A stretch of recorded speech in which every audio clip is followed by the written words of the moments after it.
Muito bom dia, muito boa tarde, muito boa noite, porque eu não sei que horas você está assistindo isso aí. Muito bem-vindo ao nosso CipaCast, o primeiro podcast da Cipa. Eu estou muito feliz de estar aqui fazendo parte desse projeto inicialmente, né? Que está iniciando agora, mas já garantindo que teremos próximas edições, tá? Aguardem que vem novidade por aí. Estou com duas convidadas maravilhosas comigo, que vão falar sobre temas muito importantes. Vai falar sobre segurança do trabalho, vai falar sobre saúde mental principalmente, que está completamente ligado um no outro, mas a gente vai começar esse bate-papo já. Lembrando que é a nossa 19ª semana, 19ª Cipate, e a gente está falando sobre saúde mental, sobre as outras doenças e outras doenças invisíveis, que vocês já sabem o tema. Tá passando aí para vocês, a gente já tá passando durante todo esse tempo liberando peças, liberando cards, passando vídeos, explicando sobre o nosso tema desse ano.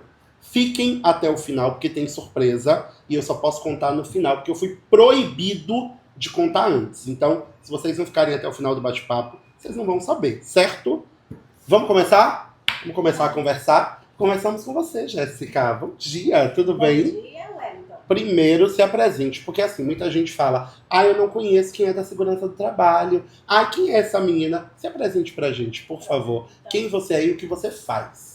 A todos vocês que não me conhecem, eu sou Jéssica, sou da Segurança do Trabalho, tá?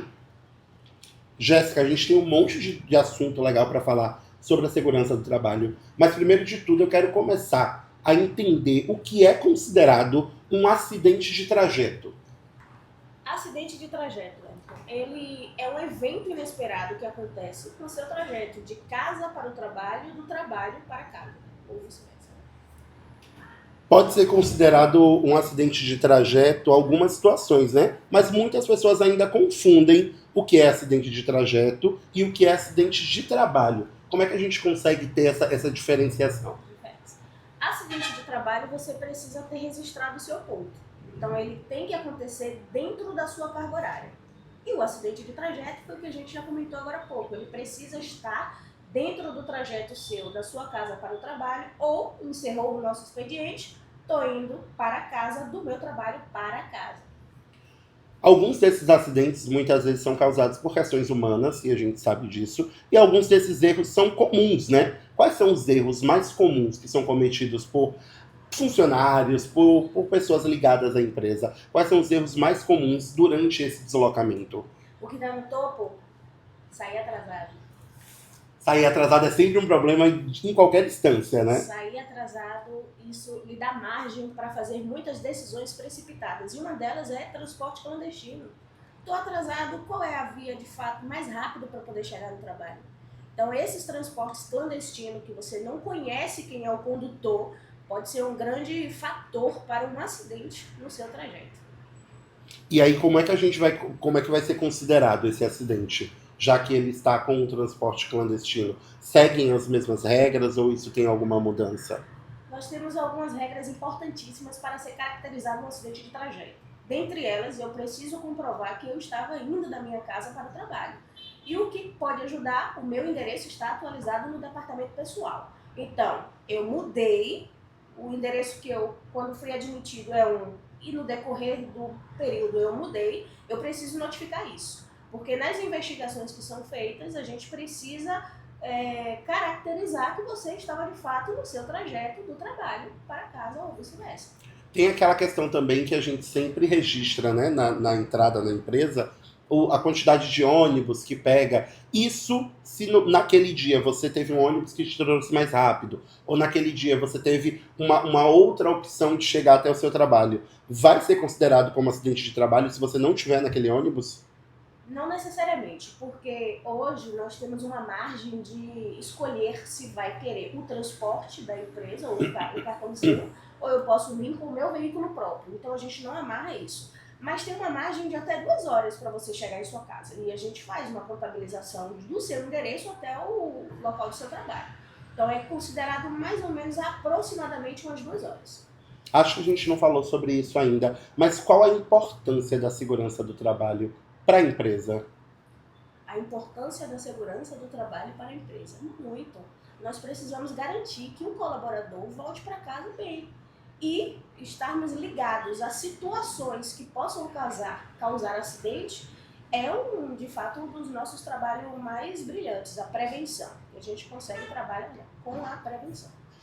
E qual a importância para o colaborador, né? É isso, é extremamente dois importante. Lugares diferentes. Eu acho que muitos funcionários não respeitam a segurança do trabalho e aí você deve ter essa experiência, né, de não ser credibilizada mesmo, as pessoas acharem que é exagero, porque as pessoas acham que é algo para a empresa.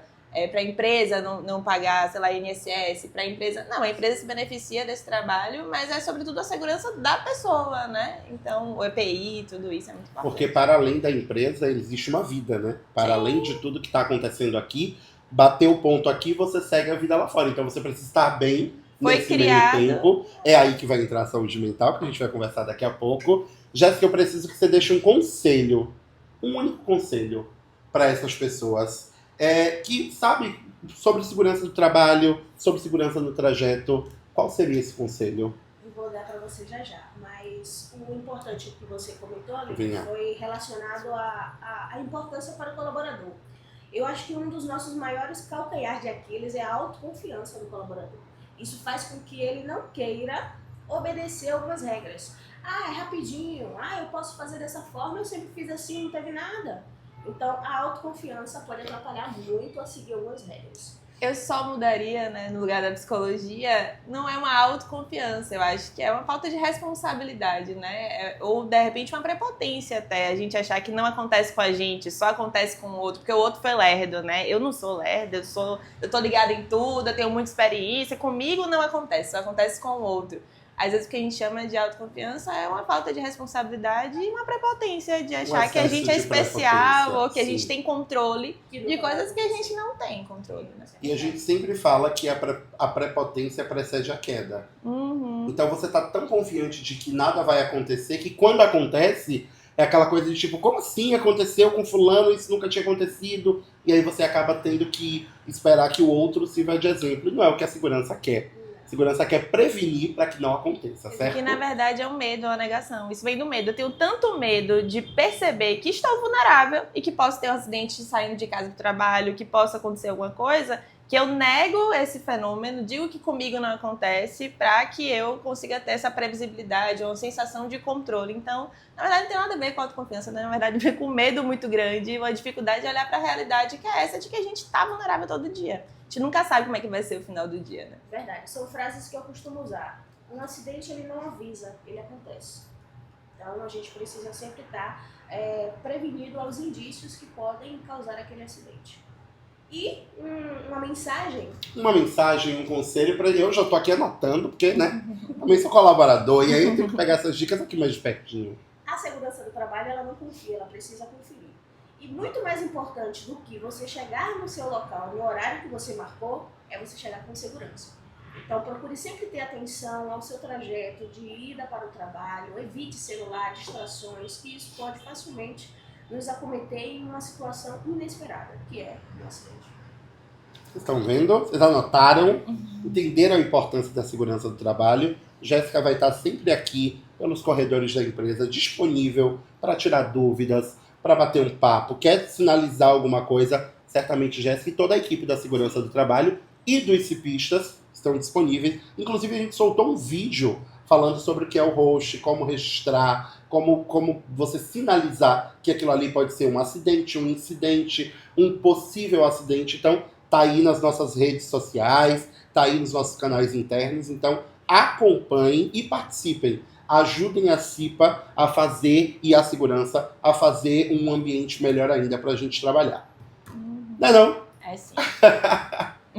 Primeiro, eu vou pedir para você se apresentar com muita prepotência, porque eu acho que assim, quando a gente fala em qualquer evento na VitalMed, se não tiver a Aline, não vai prestar. Meu Deus, que honra. Juro pra você. E aí, toda vez que a gente tá aqui pensando, a gente tem que te encaixar de alguma forma. Você já é nossa figurinha carimbada. Mas vai que tem algum funcionário que tá entrando hoje, Sim. que não lhe conheça. Por gentileza, se apresente pra gente. Tenha um bom dia. Eu tô amando esse formato. É a primeira vez nesse formato, né? Mas já dei palestras aqui outras 3 vezes. Fico muito feliz, muito honrada com esse convite. A gente já falou sobre comunicação não violenta, a gente já falou sobre assédio, a gente falou sobre Setembro Amarelo, não foi? Acho que foram temas assim, e agora falando sobre tempo e saúde mental e segurança no trabalho, fico muito, muito feliz. Sou a Aline, sou psicóloga, atendo na clínica particular, atendo principalmente mulheres, mas também atendo homens, que mais? E é isso, né? Entre muitas outras coisas, psicóloga analítica junguiana. E adoro falar sobre esses temas todos, e eu acho que é isso. Acho que tô animada, porque a conversa já tá muito boa. Já tá falar sobre fluindo, coisas né? muito Eu daqui a importantes. pouco vou pedir um cafezinho pra gente poder ficar aqui. Já tem uma aguinha pra gente molhando as palavras. Inclusive, vou beber mais água porque, né? A voz do Molhando as apresentador de palavras, vocês eu tá achei muito chique, molhando as palavras. Aline, me conte, desde quando a psicologia entrou na sua vida? Você fala assim, acho que você é psicóloga, ou não foi assim que a coisa funcionou? Foi, desde os 9 anos de idade. Uma cena bem emblemática, assim, o conflito familiar. Minha mãe olhou pra mim e falou, você devia ser psicóloga. Eu achava linda essa história, agora eu acho um pouco... Um pouco Eu acho o um peso pouco de uma pesado. responsabilidade. Mas enfim, deu certo, não me vejo fazendo outra coisa. Eu sempre fui apaixonada pela psicologia. Pra mim, eu vivo mais com uma profissão, pra mim é um lifestyle, é um jeito de viver, as coisas todas que me interessam. Então é isso, a paixão é antiga. Nada mais do que fazer algo com maestria é você gostar daquilo que você faz, né? Sim, com Então a certeza. gente nota que pelas suas palavras, pela forma como você conduz, você gosta daquilo que faz. Amo. E amo como isso impacta na vida das pessoas, né? Sim. A psicologia e a saúde mental andam juntas, né? Exatamente. De mãos dadas, digamos assim. Agora, sabe que eu tenho pensado muito... Eu nunca... Por exemplo, eu nunca me vi como profissional da saúde. Estranho, né? Mas, inclusive, isso é um conflito na psicologia. Tem gente que forma numa faculdade e a formatura vai ser aquela faixa azul, e tem gente que a formatura vai ser aquela faixa verde. Por quê? Porque tem faculdades que entendem psicologia como área da saúde, como enfermagem, por exemplo. E tem faculdades que entendem a psicologia como área social, como administração, que a faixa é azul também. Então, eu sou psicóloga clínica, trabalho com saúde mental, trabalho com transtorno, mas eu entendo a coisa de uma maneira muito menos focada na patologia e muito mais focada no nosso contexto, na nossa cultura. Não entendo o transtorno como uma doença, o transtorno é uma forma de estar no mundo.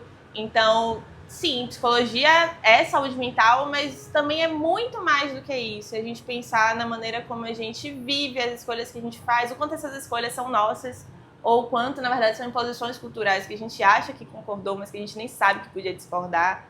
Então, é isso. Eu acredito na psicologia para além desse estereótipo da saúde mental, sabe? A gente pode dizer que ansiedade é a palavra do século? Se fala muito sobre isso ou não se fala da forma correta? Não sei quem eu sou para dizer que é a palavra do século. Mas eu acho que a ansiedade, principalmente na pandemia, né, ela tomou essa proporção muito grande. Eu acho que todo mundo tá entendendo que quem não tá ansioso, gente, tá um pouco deslocado da realidade.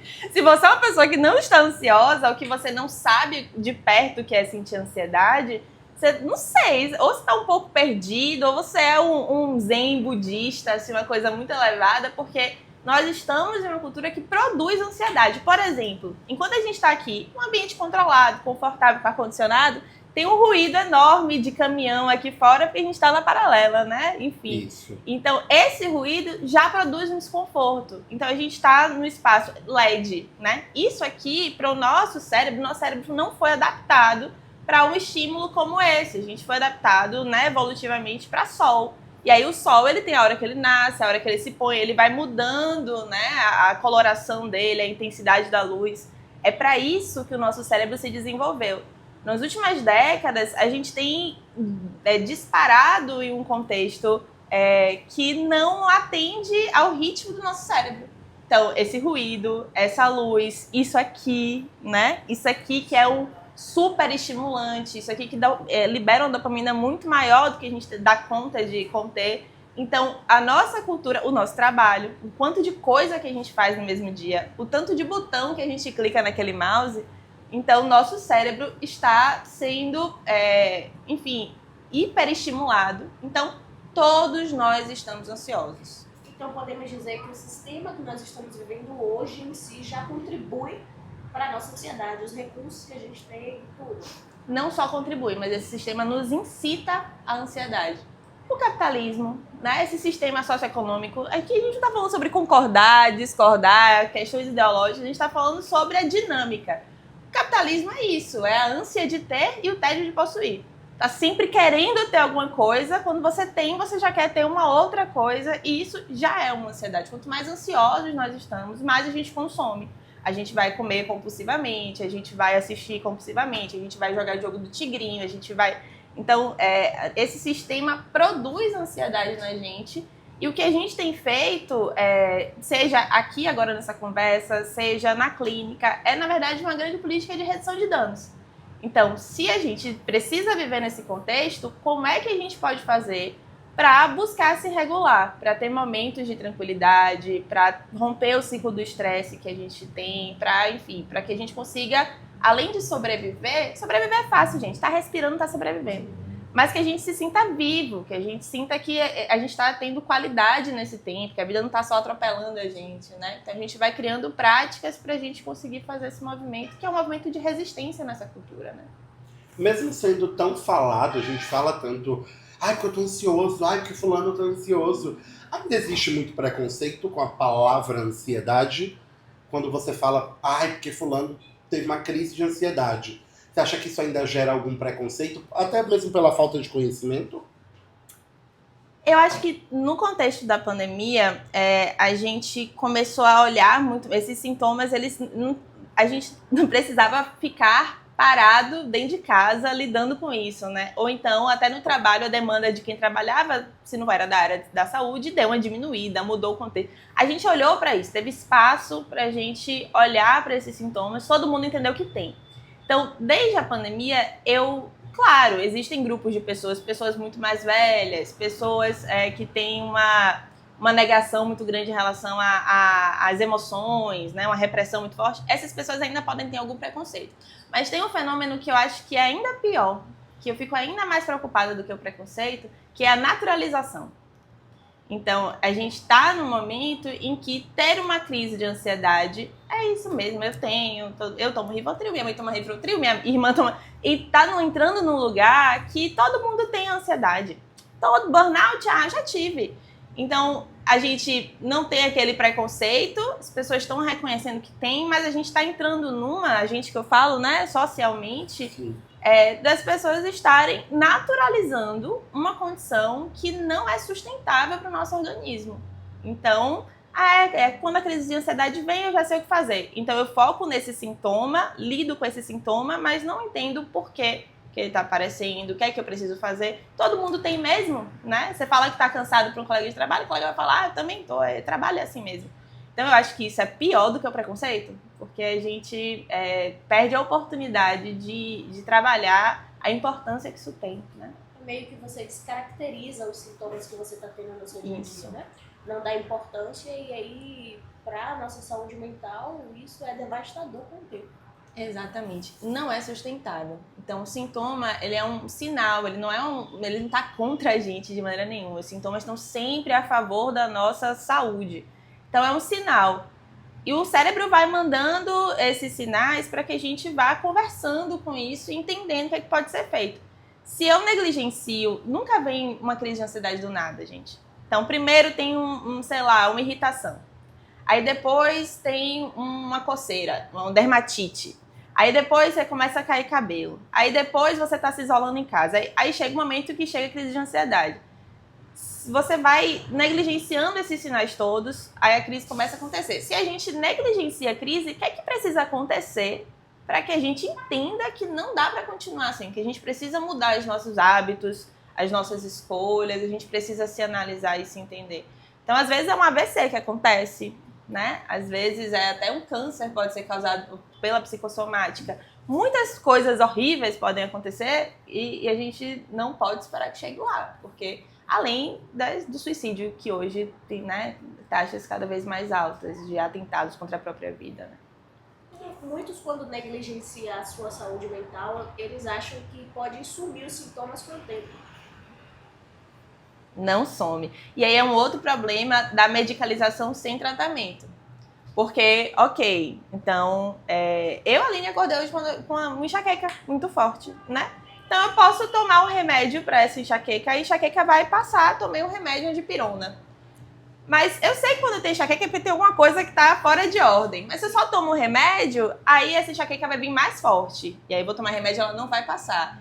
Ou então ela vai se transformar num outro sintoma. Então o sintoma, se você não trata a origem, ele só se desloca. Ou ele piora, ou ele vai mudar para uma outra coisa. Mas ele não vai, porque é um dos jeitos, né, que o nosso inconsciente tem, ou o nosso cérebro, né, cada um vai entender como quiser, tem de se comunicar com a gente, dizer, ei, sabe, esse caminho aí que você tá indo não vai dar onde a gente precisa chegar, a gente precisa mudar de rota. A gente fala muito sobre ansiedade e sobre o tempo das coisas. Você acha que o tempo hoje é um fator predominante para essa geração tão ansiosa? Uhum. O tempo de tudo, para tudo agora, o tempo tem que ser, tem que acontecer, tem que fazer. Me fale um pouquinho sobre isso. Tempo é um fenômeno interessante, né? Sei lá, acho que Einstein estudava tempo, né? O que é o tempo? Primeiro a gente precisa... Tempo é a hora do relógio, mas por que quando você tá com uma pessoa que você ama, no dia que você gosta, o tempo passa muito rápido e quando você tá no trabalho nunca dá 5 horas da tarde, né? Então, o que é o tempo, né? O que é um ano para uma criança que tem ali, né, 5 anos? Para quando você tem 5 anos, um ano é um quinto da sua vida. Um ano é muito tempo. Mas quando você tem 80 anos, um ano, né? Sou mal de matemática, vocês façam as contas. Mas isso. A proporção, a porcentagem é muito pequena. Então, tempo é relativo. Mas o que a gente tem de fato, assim, é que tempo, na verdade, esse tempo que a gente fala, gestão de tempo, produtividade, é vida. Tempo é um ativo que não volta. É um investimento que a gente faz ou que a gente gasta e que a gente não recupera. Então, com certeza, a maneira como a gente tem visto o tempo tem distorcido a importância que o tempo tem pra gente. E a gente tem jogado esse tempo fora de muitas maneiras, sem nem ser de uma maneira consciente. Isso aqui, por exemplo, né? Então, hoje tem um termo chamado economia da atenção, por exemplo. E aí vale até a gente falar desse acidente de trajeto, né? Sim. Então, a maneira como os aplicativos fazem para ganhar dinheiro é tendo a nossa atenção. Tem um documentário sobre isso, né? O dilema das redes e tal. Muito se fala sobre isso hoje. Então, a gente está trocando a nossa atenção, perceba, além do nosso tempo, a nossa atenção. Olha como isso é sério, né? Então, a gente tá... Porque no trabalho a gente troca tempo por dinheiro. Você trabalha 8 horas por dia, você vai receber um salário por isso. Agora a gente está, além de dando o nosso tempo no aplicativo, por exemplo, a gente está dando a nossa atenção, a nossa presença. Então a gente está trocando isso para enriquecer outras pessoas que não são a gente, né? E a gente não está se dando conta da importância que isso tem. E quanto isso desconecta a gente da nossa realidade. Então a gente está aqui, mas não está presente. As pessoas estão no restaurante, mas elas estão... Eu fico muito triste quando eu vejo essa cena, assim, sabe? Você está no restaurante, às vezes uma família... E tá todo mundo no celular. Essas pessoas não estão presentes, elas estão ali de corpo, mas elas não estão de alma, né? E aí essa falta de presença no aqui e agora faz a gente estar, inclusive, vulnerável aos acidentes. Então, desculpa a exposição, vó. Mas minha avó... Vó, tá tudo bem, vai ficar só entre a gente. Desculpa, avó, exposição. Mas minha avó é super ativa, né? Super jovem, com 70 e poucos anos dela. E aí minha avó começou a tomar umas quedinhas perigosas, né? Assim, de escada e tal. E aí ela mesma falou, sabe o que é isso? Isso é no aplicativo de carro, esperando o carro chegar. Uma vez foi no metrô, uma vez foi na escada de casa. Esse é um acidente de trajeto, se ela estivesse indo para o trabalho. Sim. Se configuraria como um acidente de trajeto, né? Então, ela tá caindo porque ela tá idosa? Não, necessariamente. Ela tá caindo porque a atenção dela tá deslocada para uma outra coisa. E todo mundo faz isso, e a gente tem que ter muito cuidado, porque, né, as pessoas dirigem com o celular na mão, a gente faz tudo, e não é resolvendo nada tão importante assim, gente. Não é assim, a gente precisa entender que dá para esperar esse tempo, essa pressa, isso só tá deixando a gente atordoado, distraído e, enfim, não faz sentido, na verdade, né? Eu não sei se... Vá. Eu percebi que ela entrou em um assunto bem profundo. A diferença entre tempo e atenção. Tempo, me corrija se eu estiver errado, é aquilo que a gente executa e atenção é aquilo que a gente dedica. Uhum. Ou seja, eu tô dando o meu tempo com atenção, não descompromissado. Seria mais ou menos isso? Eu ainda abriria uma outra categoria, né? Porque tempo, atenção e energia. Quando a gente fala de gestão de tempo, a gente fala só dessa agenda, né? Do tempo cronológico. Então tem esse tempo cronológico. Mas você pode estar trabalhando 8 horas. Isso não significa que você está produzindo. Você pode estar há 8 horas na frente do computador, fechando e abrindo aba, começando uma coisa sem terminar. Você pode estar, enfim, interrompendo mudando as prioridades, se atropelando, ou, enfim. Então você pode estar 8 horas trabalhando, não garante que você está de fato produzindo, que você está de fato trabalhando, né? E essa geração agora, eu digo a minha, mas ela era mais nova também, tem sido muito exigente nesse sentido. Então, de falar assim, olha galera, beleza, entendo que as empresas querem que a gente trabalhe 8 horas por dia, mas se não estiver sendo produtiva essas 8 horas, para mim não faz sentido. Porque o que eu estou vendendo a essa empresa não é o meu tempo, é a minha capacidade de resolver problemas para essa empresa, é a minha atenção e a minha energia. Então, a energia que eu invisto ali, porque você pode estar com atenção, mas mulheres na TPM, nós somos cíclicas. Então, quando você naquela semana de TPM, você pode estar até tentando ficar atenta, você pode estar investindo tempo, mas você não tem energia vital, porque seu útero está trabalhando demandando o corpo inteiro. Então, assim, como uma pessoa, né, um homem que está preocupado com alguma questão, enfim. Então, a gente tem que entender, neste mundo do trabalho agora, eu acho que isso vai ser, né, o trabalho híbrido, a pandemia trouxe muito isso também, o home office. A gente está entendendo isso. O tempo cronológico, ele só dá essa sensação de medida e de que tudo é muito prático e objetivo. Porque ele é prático e objetivo. 1 hora tem 60 minutos. Ponto. Mas produtividade não depende só disso. Inclusive, você pode ser muito mais produtiva trabalhando um dia meio período do que o dia todo. Porque tem coisas que dão para ser feitas. E aí você fica ali só fingindo que está trabalhando para você, para o outro. Aí você perde de medir de fato o que é que está sendo feito. Fica tudo uma confusão. Porque é isso, a gente tem o tempo cronológico, a gente tem a atenção que a gente tem condição de dar para aquilo, sem distrações. E a gente tem a nossa energia, o quanto que a gente está motivado, o quanto que aquilo ali que a gente está fazendo tem realmente um sentido, o quanto que a gente entende a importância de fazer o que a gente está fazendo. E aí, como você falou, né, quando a gente gosta do trabalho, a gente tende a ser melhor nisso, porque a gente tem mais energia para entregar ali. Recentemente eu vi a diferença de 2 frases, de 2 palavras, eficiência e eficaz. Eficaz é aquilo que eu cumpro o objetivo. E a eficiência já é a profundidade de como eu administro o meu tempo e o meu recurso. Então eu posso ser eficaz, mas não ser eficiente.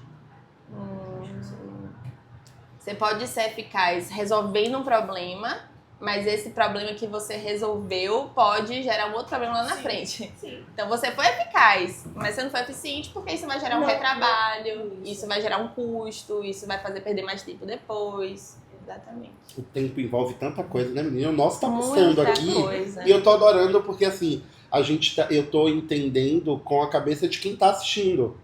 E aí as coisas que a gente tá conversando aqui vão me esclarecendo um monte de coisinhas, um monte de janelas na minha cabeça também. Voltando a falar um pouquinho sobre ansiedade e sobre saúde mental, porque eu acho que são 2 temas que acabam andando juntos e se correlacionando. Como uma pessoa consegue identificar, se você pudesse citar coisas que uma pessoa consegue identificar que ela está ficando ansiosa? Porque eu acho que a gente tem uma ansiedade que é saudável, que é a ansiedade que funciona, de você estar ansioso para fazer alguma coisa e aquilo ali, quando você faz, tem um gosto melhor. Sim. Mas a gente tem a ansiedade que vai nos adoecendo. Como que a pessoa consegue identificar esses pontos para ter um alerta sobre essa ansiedade que adoece? Isso é importante dizer, né? Que as emoções, elas não são nem boas nem ruins. Elas são o que são. E elas são importantes e a gente sente e não tem controle. Emoção é uma coisa que vem do nosso instinto, da nossa cognição. Não passa pelo filtro se agora eu quero ficar ansiosa ou não quero. A gente não tem essa opção. Ela vem, né? E aí ela vem com o intuito de proteger a gente. Então, e aí tem essa historinha, né? Nosso cérebro foi desenvolvido para se proteger do leão, por exemplo, né? Dos predadores, da natureza. Quando você via um leão, você tem algumas respostas que são instintivas, de paralisar, de fugir ou de atacar, né? De lutar.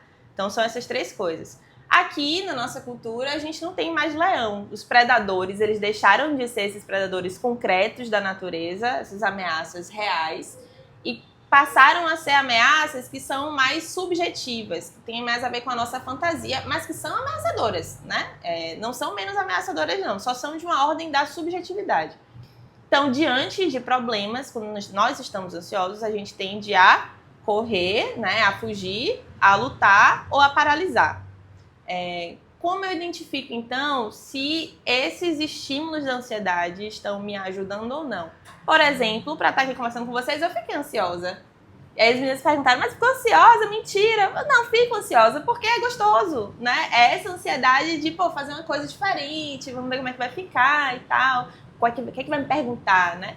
Essa ansiedade é uma ansiedade gostosa e essa ansiedade está me dizendo assim, olha, fique ligada, preste atenção, porque é importante esse momento. Você está falando com muita gente, né? Você está indo como profissional, então o que você diz tem uma credibilidade, você não pode falar besteira, tem uma responsabilidade. Essa ansiedade vem para me dar esse alerta de que não é para brincar, o negócio é sério. Agora, eu poderia até ficar ansiosa a ponto de ter uma crise de ansiedade e não querer vir. E aí eu estaria fugindo de um momento que pra mim é importante, que é legal. Ou então eu poderia ficar aqui travada, paralisada, sem conseguir interagir. Essa ansiedade estaria me prejudicando de desenvolver o meu melhor potencial aqui. Mesma coisa a gente precisa pensar nos outros contextos. Porque às vezes você fica ansiosa diante de uma relação, por exemplo, e aquela relação de fato não é boa pra você. Sabe? Nas relações de trabalho, inclusive. Então, se alguém do seu contexto de trabalho te provoca uma ansiedade, te provoca um mal-estar muito grande, uma angústia, dê atenção para isso, porque a gente pode estar falando de um assédio. Então, é importante legitimar essa ansiedade e pedir ajuda, né? Do profissional, de alguém do RH, conversar com um colega que você confie. Então, essa ansiedade que não fica legal é quando ela não está deixando que a gente seja funcional naquilo que a gente gostaria de ser funcional, não consigo fazer aquilo que eu gostaria de fazer porque eu estou ansiosa, ou essa ansiedade que me proíbe de fazer algo que eu tenho que fazer, mas eu não queria fazer. Então, essa ansiedade está proibindo por quê? Porque isso que você disse que tem que fazer não está te fazendo bem. Então, o seu corpo está te defendendo de algo que é muito aversivo. Precisa respeitar essa ansiedade para entender como é que vai lidar com esse contexto aversivo. E aí a gente tem os sintomas que são mais físicos, né? Isso que eu tô falando são sintomas psicológicos, mas tem esses sintomas físicos que a ansiedade, o inconsciente é muito criativo nos sintomas. Então, tem muitas maneiras, cada um vai ter um jeito, né? Tem gente que fica com a mão suando, tem gente que treme de verdade, tem gente que, enfim, tem dermatites, tem gente que a imunidade cai, e aí a pessoa começa a ter herpes, por exemplo, começa a ter começa a ficar doente, essa coisa está toda semana gripado, não é normal, essas dores de cabeça que não passam, não são normais, essa irritação, comportamento explosivo, não é. Então, essas coisas que a gente tende a dizer que é assim mesmo, fulano é estressado, fulano... Não é, essa pessoa está sempre preparada para atacar, essa pessoa está sempre em estado de alerta. Então a gente precisa, as tensões musculares, dores musculares, significa que seu corpo está tensionando, rinite alérgica constante, é tanta coisa que todo mundo vai dizer que está ansioso aí. Não, que é um leque de probabilidades que você começa a falar, isso eu tenho, isso eu tenho, e você vai ticando, sabe, do lado. Temos perguntas. Vamos começar fazendo logo uma perguntinha, porque vocês participaram, mandaram as perguntas lá na nossa caixinha e a gente selecionou algumas para fazer aqui para a Aline responder pra gente. Vamos para a primeira, coloca a primeira aqui na tela pra gente. Quais são as causas dos problemas de saúde mental? Muitas. A mera opressão faz o sábio agir como um tolo, digamos assim. A opressão faz o sábio agir como um tolo. Opressão, eu acho que esse é um bom termo, né? Eu acho que sempre que a gente se sente acuado, que a gente se sente oprimido, que a gente se sente solitário, que a gente se sente constrangido, essas são coisas que vão fazer a gente desenvolver problemas de saúde mental. E aí, de novo, vamos voltar, né? Quando a gente fala problema de saúde mental, vamos evitar focar só nas psicopatologias. Você não precisa desenvolver um transtorno de ansiedade generalizada, você não precisa ter uma crise de burnout, você não precisa ter uma crise depressiva, desenvolver um transtorno depressivo para buscar acompanhamento psicológico. A gente precisa entender que se a gente não está bem com a gente, com a nossa cabeça, se a gente está vivendo uma vida que não tem mais sentido, que a gente está no modo automático, que a gente está vivendo cansada, eu não tenho tempo para fazer as coisas que eu gosto, nem sei mais o que eu gosto, vixe, tem tanto tempo que nem sei, não escuto mais a música que eu gosto, não vejo mais filme, final de semana eu só quero dormir. A gente precisa entender que tudo isso é sintoma de um adoecimento psíquico. Você não tem prazer naquilo que você gostava de fazer antes. Não ter prazer, exatamente. Então, não ter prazer na vida já é um fator de adoecimento psíquico. E, claro, a gente tem as instituições sociais, não somos sozinhos no mundo, né? A gente está na família, a gente está no trabalho, a gente está na religião, a gente está, enfim, nas instituições sociais todas, e relações lá que não estão legais podem fazer também a gente ter algum sofrimento psíquico. Temos outra? Coloca outra perguntinha pra gente na tela. Quais são os sintomas mais comuns da crise de ansiedade? Esse a gente já falou, né? Tem os sintomas, acho que vale fazer essa distinção. Então, tem os sintomas de ansiedade, como a gente falou, enxaquecas, dermatites, imunidade sempre baixa, enfim, estresse crônico, insônia, vários, né? Podem ser uma ansiedade que você não está necessariamente tendo momentos de crise, mas você está vivendo ela ali em doses homeopáticas, né, no seu dia a dia. Essa ansiedade já se tornou habitual. Mas tem a crise de ansiedade. Crise é esse momento de grande falta de controle nosso, em que a gente sente que não sabe o que fazer, como se esse corpo tomasse toda a frente e a nossa consciência ficasse ali refém desse corpo. Então, crise de ansiedade, ela vai se configurar por dificuldade na respiração ofegante, respiração travada, tremedeiras, né? Então, choro intenso, crise de choro. E é isso, assim, cada uma vai sentir de um jeito diferente, mas suar frio, taquicardia, esses são os sintomas que mais aparecem na crise, né? Acaba aparecendo em pessoas de jeitos diferentes e em intensidades diferentes.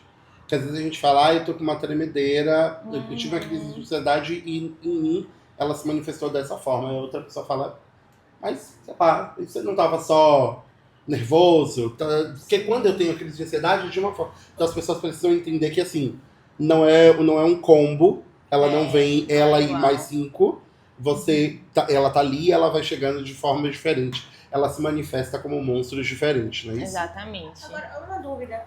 Todos os sintomas de saúde mental, crise de ansiedade, eles são tratados com medicamentos ou a gente pode substituir por alguma atividade que a gente faça? Tipo, eu gosto de andar, eu gosto de correr, eu gosto de nadar. São todos os casos que são clínicos? Excelente pergunta. Eu acho que você sempre vai precisar de um acompanhamento clínico, no caso, com um psicólogo clínico, para entender quais recursos você pode usar e o que está acontecendo, né? Você precisa contextualizar. Então, quando você chega em psicoterapia, eu não encaminho direto para um psiquiatra. Raras vezes. Eu só encaminho direto para um psiquiatra pacientes que estão matando um leão por dia, eu costumo dizer, sabe? Então, tá todo dia muito fora dessa janela de tolerância, que tá sempre muito em crises ansiosas ou depressivas, e aí a gente não consegue... Eu costumo dizer que é como ensinar uma criança com fome a ler. Eu acho uma sacanagem ensinar uma criança com fome a ler. Primeiro você alimenta a criança, para que ela tenha atenção, disposição, energia, que a gente estava falando, né, do tempo, para aprender de fato uma coisa nova. Então eu só indico pacientes direto para o psiquiatra quando eles precisam primeiro se alimentar, ou seja, estabilizar esse cérebro, ter uma ajuda de fora mesmo, para voltar para um equilíbrio cognitivo, para a gente começar o tratamento. Mas para aqueles que estão tendo crises eventualmente, mas que isso não é tão recorrente assim, eu costumo fazer esse caminho primeiro da gente contextualizar, entender por que estão vindo esses sintomas, quais são os gatilhos. A gente insere práticas, então sim, a atividade física é fundamental. Então, para tratar qualquer questão, né, psicológica, a gente precisa de atividade física, psicoterapia e às vezes tratamento medicamentoso, mas nem sempre. É sempre o último recurso, né? É isso, depende de cada um. Pode ser um primeiro recurso, mas também pode ser o último. Porque algumas pessoas já chegaram no estado mais crônico, né? Ou então, enfim, e aí precisam desse suporte. Mas a ansiedade, quando ela vem, né, desse lugar que ela não tá tendo tantas crises, porque nem sempre é um transtorno, tá? Você pode estar tendo crise de ansiedade sem ter um transtorno de ansiedade generalizado. Então, a gente faz sempre, porque a atividade física vai fazer a gente fechar esse ciclo do estresse que se abre. Então, é uma forma de a gente liberar ali, né, a adrenalina e a endorfina e os hormônios do bem-estar, enfim. Então, age como uma medicação, na verdade, né, o efeito. Além de você estar fazendo uma coisa que você sente um efeito positivo, se você está cumprindo uma coisa difícil, desafiadora, tem um viés aí da atividade física que é hormonal, que age como a medicação age às vezes.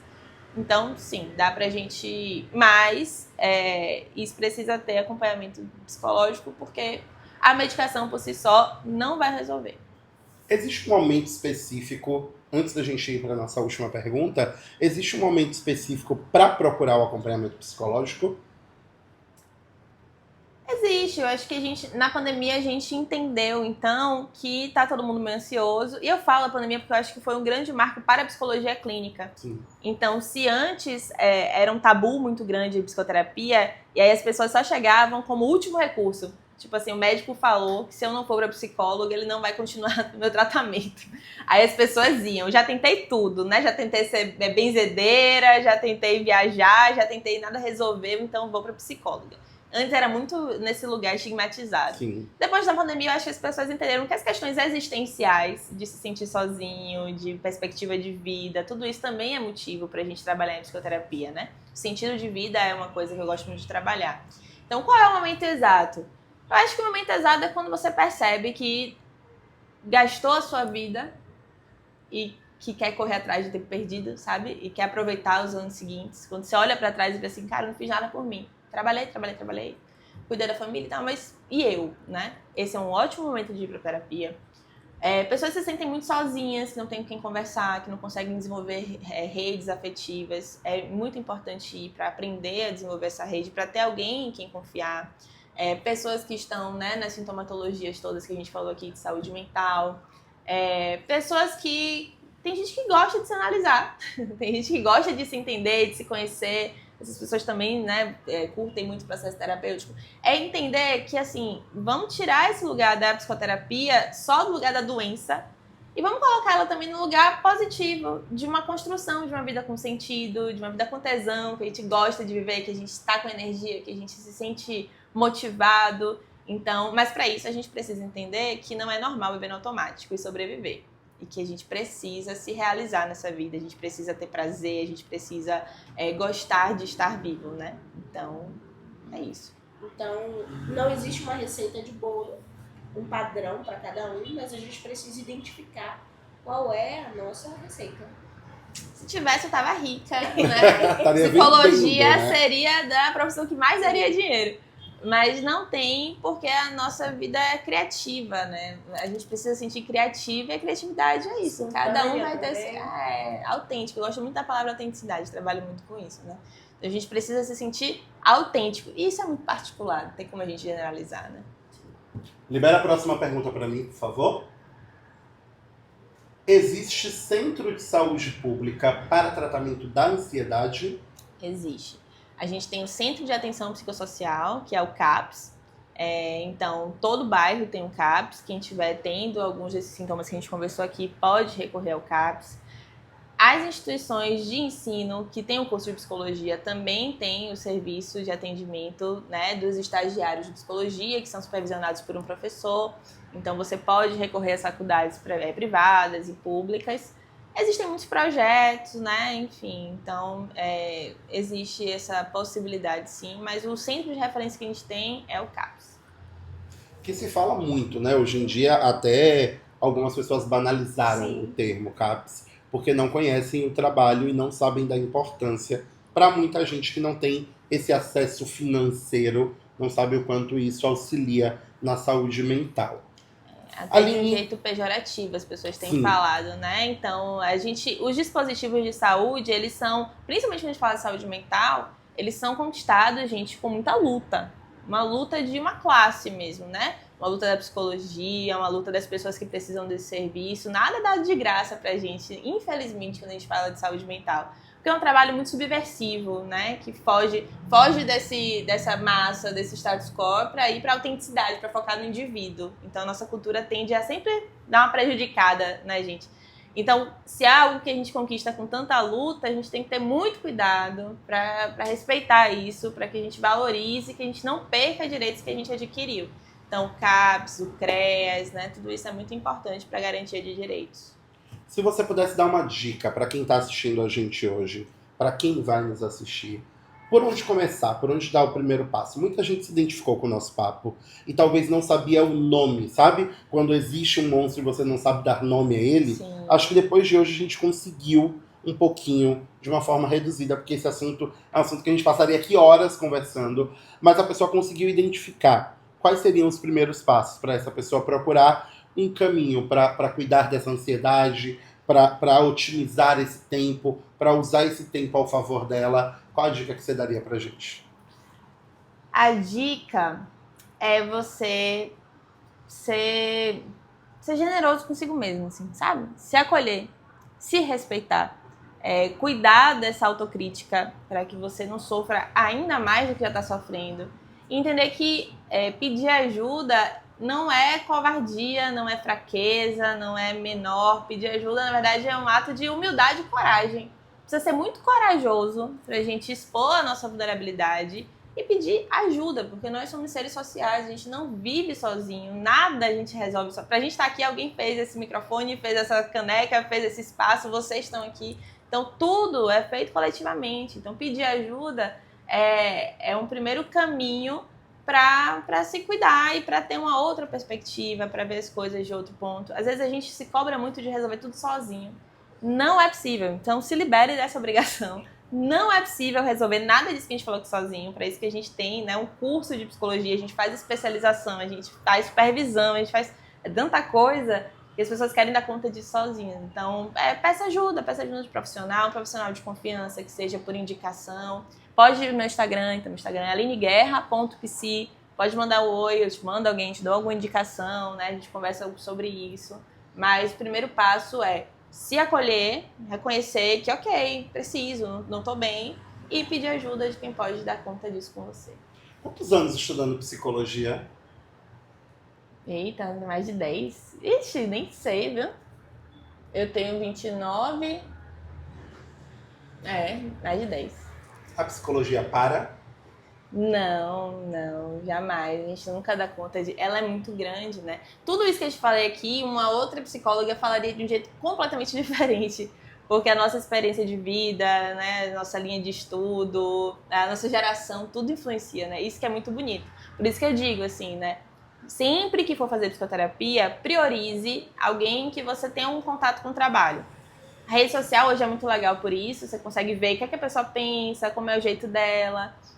Ou peça indicação. Então, pessoas que você gosta, pessoas que parecem com você, e peça indicação dos psicólogos delas. Por quê? Porque muita gente fala, fui pra terapia, mas não gostei, não é pra mim. Não existe isso, porque as pessoas são muito diferentes. Então, leva um tempo, às vezes, pra gente dar um mesh, né? Pra gente se conectar com o profissional. A gente tem que experimentar, tem que se colocar disponível pra isso. Porque a psicologia é enorme, tem muita gente diferente. Alguém você vai se identificar. O importante é não desistir do tratamento. E é por isso que a gente te traz sempre, porque a gente se identifica com você. A gente gosta desse jeito simples de falar de um assunto que que tem ainda tanto tabu, que tem tantas barreiras, e você consegue trazer isso de uma forma muito descomplicada para todo mundo que está assistindo, para a gente que está aqui, seja numa palestra, hoje nesse formato novo que a gente está começando agora, e a gente tinha que começar com o pé direito, tinha que ser você. Inclusive, eu falei, ó, tem que ser a Aline. E aí todo mundo, tem que ser a Aline. Pronto. E que bom que deu certo. Que bom que você tá aqui com a gente. Jéssica, Sempre diga. uma E esse honra. assunto nunca vai passar de moda. Sempre nós vamos precisar, né, estar cientes da nossa necessidade e respeitar os nossos limites. E nada como a Aline para poder desembolsar esse assunto aqui pra gente. Foi maravilhoso. feliz. Muito obrigado. Obrigada. A gente já tá pertinho de acabar. Deixa eu contar que eu disse que ia ter surpresa, vai ter surpresa. Você que ficou até o final, vai assinar a listinha aí de presença que vai estar no link no Forms. E aí quem tiver vai concorrer a brindes. Ah, vocês sabem que a Cipate sempre dá um negocinho, um mimo, um regalo. Vocês gostam. Então vai ter brinde, mas é só pra quem ficou até o final, tá? E aí vai lá, vai assinar o Forms. Vamos liberar o Forms 15 minutos? 15 minutos. Em 15 minutos vocês assinam, participam, e aí a gente vai sortear no nosso próximo encontro, porque a gente tem mais um encontro ainda essa semana, mas já já a gente libera a data, já já a gente libera o card com todas as informações. Aline, muito obrigado. Espero que você tenha gostado. Amei, achei muito chique. E eu lembrei que eu acho que são 5 anos já, porque teve um que foi online também, que foi Teve uma um live. foi online, sim, verdade. Já é o 5º ano. Sempre uma honra estar com vocês. E é muito importante, né? Ver uma empresa comprometida com a saúde mental, com a psicoeducação, né? Dos seus funcionários, assim. Isso é muito importante, porque leva a psicologia mais longe, né? Jéssica, muito Nós obrigado. agradecemos. Foi uma delícia estar aqui com vocês. Eu volto, eu sempre prometo isso e eu sempre volto. Essa semana a gente tem mais um encontro massa, que a gente vai contar tudo. Semana que vem começa a nossa Semana da Cipate oficialmente, onde vão acontecer todas as coisas aqui na empresa. Acompanhem no nosso canal interno, acompanhem, procurem algum cipista aí do seu setor, tire dúvida, nos pergunte que a gente está aqui sempre. Inclusive, bebam água, se cuidem. A gente vai embora e volta já já, semana que vem. Tchau!